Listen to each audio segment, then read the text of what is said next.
Hello, my name is Karina and this is my perfume map.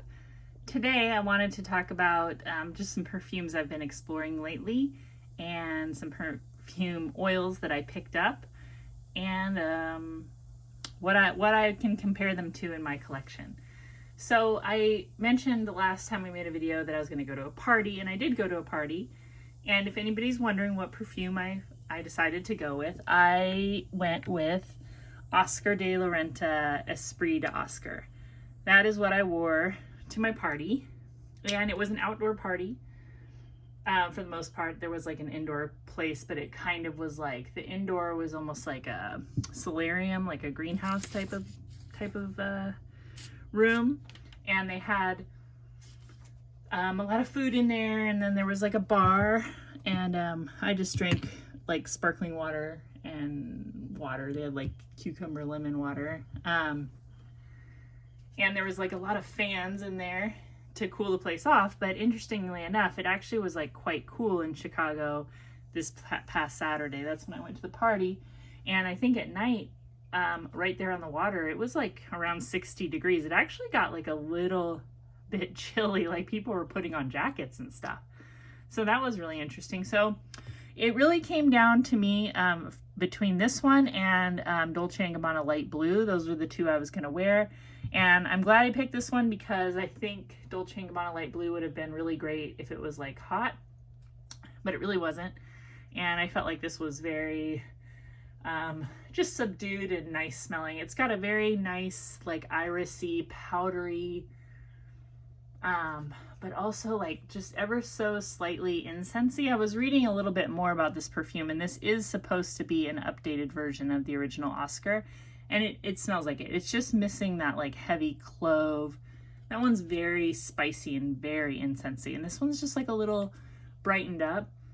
It's very sweet and smooth and powdery, and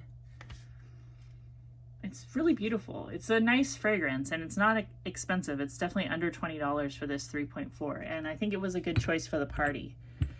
So the party was in Chicago, and we live east of Chicago. So whenever you're traveling from the east to Chicago, you are most likely going to go through a city called Gary, Indiana. And some of you will hear Gary, Indiana, and you know something about that city. And some of you will hear that and you'll just think, oh, that's just like a town in Indiana. What do they have? Corn? So Gary, Indiana is a town that has gone through quite a change. And Gary, Indiana has always been sort of meaningful to me. Well, one, because I drive by there quite a bit. And two, that is where my grandfather's from. So I've always had this story about Gary, Indiana in my mind because my grandpa told me that when he was a little boy, he was one of 10 children, his mom, before school in the winter, would bake potatoes. And she would hand a baked potato to each kid to like hold in their hands and in their pockets on their way to school during the winter. Very cold. You know, Chicago gets very cold. Gary gets very, very cold. There's a thing called like lake effect. So they get like a lot of ice and snow. They get the worst of it probably in Gary. It's like the most southern point of Lake Michigan. And so he would hold a potato in his hands and in his pockets to walk to school. And by the time they got to school, the potato was cooled off and they would eat a potato. And I just thought like, that's like such a smart move. Like, why don't people have potato pockets like now? Like, that's such a good idea. But anyway, that's what I always think of when I think of Gary, Indiana. I think also the movie A Christmas Story is like supposed to be in Gary. I don't think it actually was shot in Gary, but I think that was the idea, that was Gary, Indiana. And I'll insert like a picture of some maybe an image of Gary.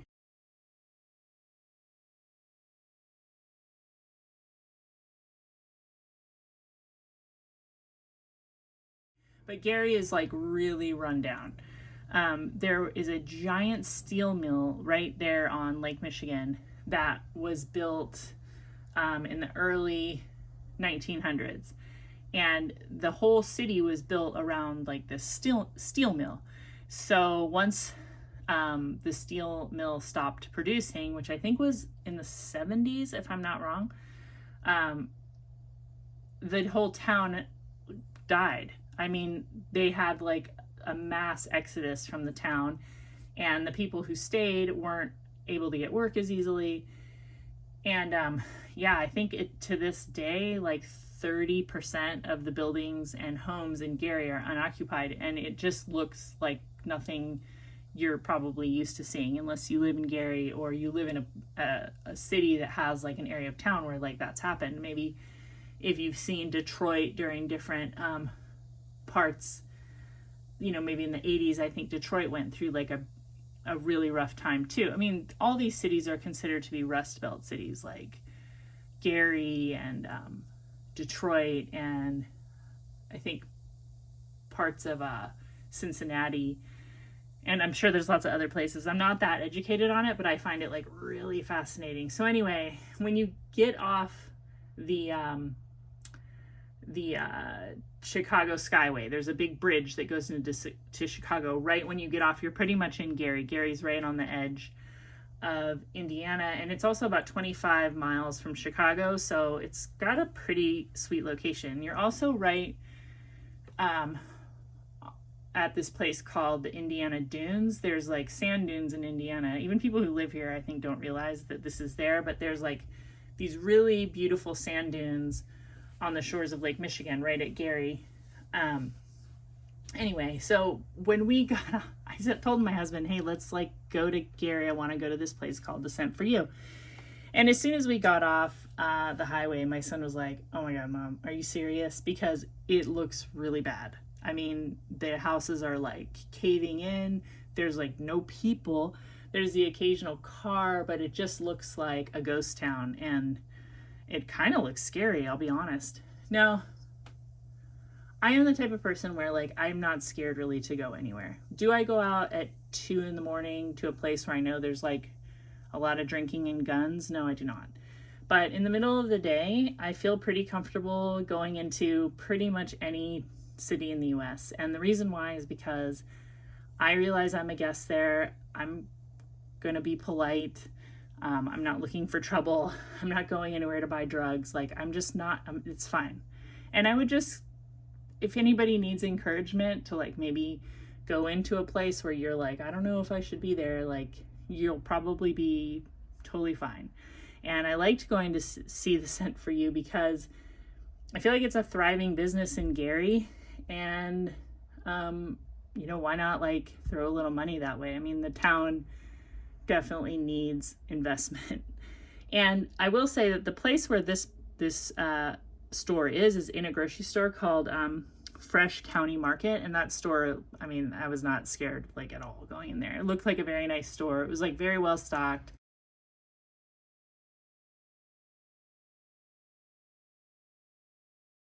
It was busy.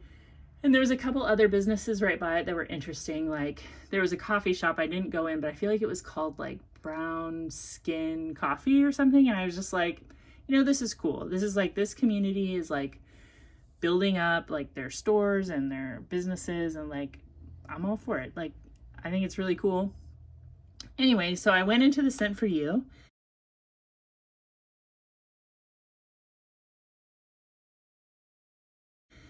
And I didn't like go in with a list or anything. I just was like, I just want to see it. And they sell dupes, mostly perfume oils, you know. I've been wearing perfume oils since I was a teenager. I feel really good about perfume oils. I like I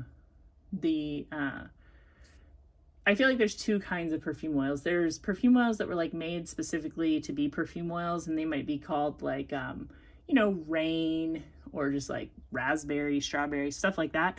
But then, you know, what's really popular right now are some of these dupe oils. And I just picked 4, and then my husband wanted to pick one, and they were $2.50 each. So I paid $12.50 plus tax for these 5 fragrances, and I will add that to my yearly total. I know where I'm at. The first one I picked is Alien Goddess. And I just saw it there on the wall, and I just said like, okay, I'll try that. Oh, I put it over here already. Yeah. And when I first smelled it, I was like, oh, that kind of smells oily. But then I realized, or maybe it's coconut. And then I looked up the notes for Alien Goddess, and it's definitely a coconut. It's like coconut, white florals, and cashmerean. So it's a very smooth, creamy, coconutty, kind of suntan type of fragrance. And I really like this oil. I wore it for the rest of the day after I bought it, and I enjoyed it. It's nice and sweet, kind of suntan-y. And I thought in my collection, the thing I have that kind of reminds me of that Alien Goddess dupe is Bora Bora. And yeah, I don't know if there's coconut actually in Bora Bora. I should look. But it's got that same kind of sort of tropical, floral, sweet, very smooth, nice fragrance. I think if you like Bora Bora, then you'd like, you know, something like Alien Goddess. And I just want you to know, like, I'm aware I'm talking about the dupes. So I haven't smelled the original of any of these except for Spicebomb. I got a Spicebomb, and I have smelled that at Sephora. So anyway, I'm enjoying that one. And then, let me smell them side by side. Bora Bora. Yeah, it's a lot more coconutty than Bora Bora, but it's like the same vibe, right? I would put them in the same category. And the next one I got, since I mentioned it, is Spicebomb. The reason why I bought this one is because my son likes Spicebomb, my 11-year-old. Like when we were in Sephora once, he sprayed this one and he was like, oh yeah, I love that. And I know why he does, because it's very, like there's a lot of citrus and grapefruit. It smells like grapefruit, cinnamon grapefruit. That's kind of what I get. Like a really bergamot, citrusy grapefruit, and then cinnamon, spicy. Yeah. What it reminds me of in my collection actually is sweet cinnamon pumpkin. And Spicebomb is a masculine fragrance. Sweet cinnamon pumpkin is a Bath and Body Works fragrance. Yeah, it's the same kind of cinnamon. It's like that very bitey cinnamon. And the Spicebomb, I put a little bit on my skin yesterday, and it does like mellow out. Like there's some kind of similarity to like a tobacco vanille type of fragrance, but more citrus than vanilla. And I don't think there's tobacco. Yeah, but I'll wear Spicebomb, and it does smell a lot. If you like Sweet Cinnamon Pumpkin by Bath and Body Works, you'd probably like Spicebomb or a dupe of Spicebomb. Let's see. Oh, this one is the one my husband picked out. It just says Aqua Forte. So my husband really likes Aqua Media Forte by MFK. That's like on his list of like his next fancy fragrance to buy. So I asked them if they had that, and they said, we just have Aqua Forte. So I don't know what this is supposed to be duping. Like, it's either the Aqua Universalis,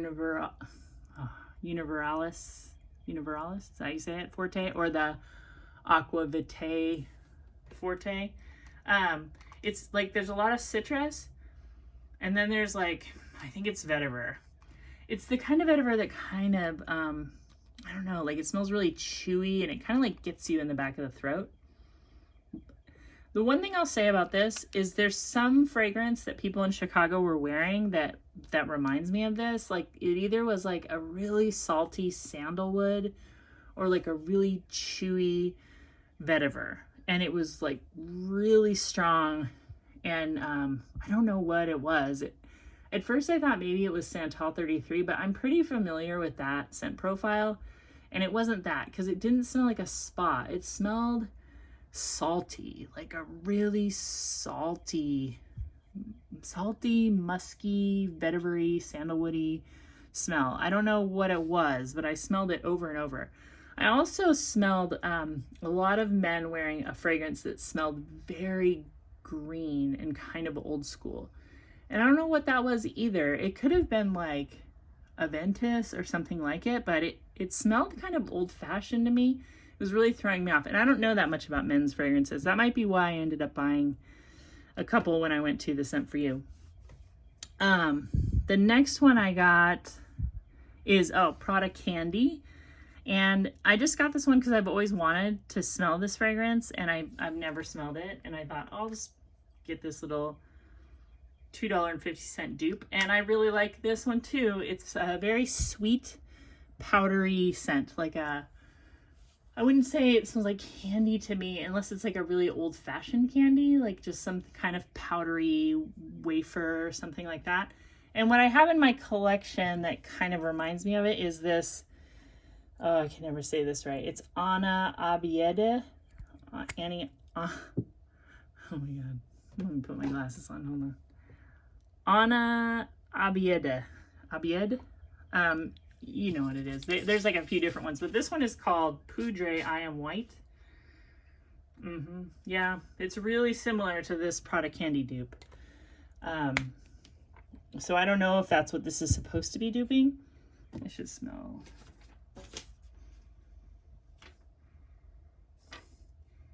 Yeah, that's quite similar. I would say there's something brighter about the Prada Candy. Like it has some kind of something that's like lifting it up a little bit. This I Am White is just like a pure, it smells kind of like the inside of a candy wrapper, like a powdery inside of a candy wrapper. I think like the I Am White smells good to me. It's just one of those fragrances that like, I don't know if I want to smell like that. Whereas the Prada Candy, it has something perfumey in it, more perfumey, and I like it. So I'm enjoying this dupe, and I'm curious to try out the original at some point. And the next one that I got, is Reflection Man. And this one I think is the one I'm the most like curious about, like smelling something. Okay. So Reflection Man is by Amouage, the original. And what this smells like to me is kind of a green laundry smell. There's notes of rosemary in the original and patchouli. But what I mostly smell when I'm smelling this is like a musky laundry scent. In fact, it kind of reminds me of this other dupe I have of L'Eau Papier by Diptyque. This one doesn't have the greenness. This has mimosa and like a rice note. But that musky laundry smell and these two smells really, really similar. In fact, I think if you're a woman and you like that kind of muskiness in both the Diptyque L'Eau Papier and this Musk, by Bath & Body Works I keep bringing out, this smells a lot like this Reflection Man dupe. So, you know, it could be totally off. I haven't smelled the original, but if Reflection Man smells kind of laundry-ish to you, like maybe like an upscale, like green kind of patchouli-ish or herbal laundry, I think that you would like this Bath & Body Works Musk, or where did I put it? Yeah, it's totally laundry-ish. Is Reflection Man laundry-ish? And I also do not see this as masculine, like at all. I mean, it's masculine. I'm just saying, like, not exclusively masculine. That it's definitely something anyone could wear. And I wanted to compare it too to, you know, one of the ones I like talking about, and that's Blass Nude, because this is like a musky rosemary kind of yellow floral fragrance that I'm wild about. I think Blass has some of the weirdest fragrances. Like they definitely all, like if they were in niche bottles, I think they would have like a niche following because they're so odd. And this one is no exception. It just comes off as such a strange clean, but in a way that's like very musky. Like you're naturally musky, but you're clean. Kind of smells like a leather handbag. I can smell that rosemary. There's rosemary in this too. But yeah, I think like if I had to put this oil in like a category, I would put it with Blass Nude and this Musk and the Diptyque dupe. I think that they all kind of smell similar and I like it. I think the only one of these I don't really like is this Aqua Forte. It's like too chewy and weird for me. So did I go over all of them? I think I did. Yes, the Goddess, the Prada, the Aqua Forte, the Spicebomb, and the Reflection Man. So yeah, I went into the Scent for You. They're really nice. It's kind of overwhelming in there actually, because the way they have the bottles, like they're kind of stacked 2 or 3 deep, and there's a ton of them. And they kind of have like handwritten signs, like saying all the brands they have, but like sometimes they have like 2 or 3 different ones. Like they kind of had these 250 oils, but they also had ones that were like more expensive, and they were telling me that those are imported. So I think they were like Middle Eastern. They also had incense. They had like shea butter lotion in tubs. They had a lot of stuff, and I didn't go in there like really prepared, so I just kind of quickly picked 5, and I'll go back. They were like super nice. It was actually a young man filling my bottles. They just filled them right there, and he seemed pretty knowledgeable in like what they had. Like I could say, do you have this? And they'd be like, yeah, and he'd pull it down, and yeah, they just pulled the bottles right off the shelf and like filled the little roller balls. The bottles look really similar to Oil Perfumery, like really similar, but I think the Oil Perfumery bottles are a little bit, like the cap seems to fit a little bit better. The cap on these, they fit, but they don't feel, like I'm not confident about these caps. Whereas the Oil Perfumery ones I am. But really similar label and everything. And then the other thing I wanted to share is, I tried out another perfume that was just in my samples that I hadn't tried yet, that I really like. And this is Very Irresistible by Givenchy. And it's just a little sample. It's like a rose. It's really good. It's kind of a spicy rose, like maybe patchouli and rose chuli. There's a ton of those, but this one is very nice. So I'm kind of on the lookout for a discounted bottle of this. Have you smelled this? I really like this kind of, I'm really into like florals, especially like the ones that people would say maybe smell like really mature. I just feel very comfortable in mature smelling fragrances. And then another one I pulled out because I know a lot of Bath & Body Works fall stuff is coming out, and I know that Together Weather is going to return, and I think this was new last fall. And I just want to put the word out there that this is like a really good fragrance, like really good. It's like a vanilla cardamom fragrance that smells, I mean, I think you could wear it year round. It's really, really nice. And I think I paid like $5 for this bottle. And I'm going to look forward to wearing it this fall. But I'm not pushing summer away yet. I'm enjoying all these summer fragrances. Anyway, have you ever been to Gary, Indiana? Do you ever go buy perfume in places where maybe it's not like your usual haunt? I love doing that, and I also love a bargain, so the Scent for You is perfect for me. I'll definitely go again when I'm traveling, and yeah, let me know in the comments if you've ever bought fragrances from there. I heard about them from a YouTuber named Vania Mikkel. I think that's where I first heard about them. It could have been somebody named Low So Natural. I've heard about these fragrances. There's quite a few YouTube videos about them. There's also quite a few videos, YouTube videos about Gary, Indiana, if you want to look. And I'll include like a picture just to kind of give you a point of reference. And I hope you have a wonderful day. I look so forward to talking to you. I appreciate all of your comments and when you leave me suggestions of things to try. Tell me if you've tried any of these originals. Tell me how you feel about buying perfume oils and where you get them, and let's just talk about it. All right, bye-bye. Subscribe.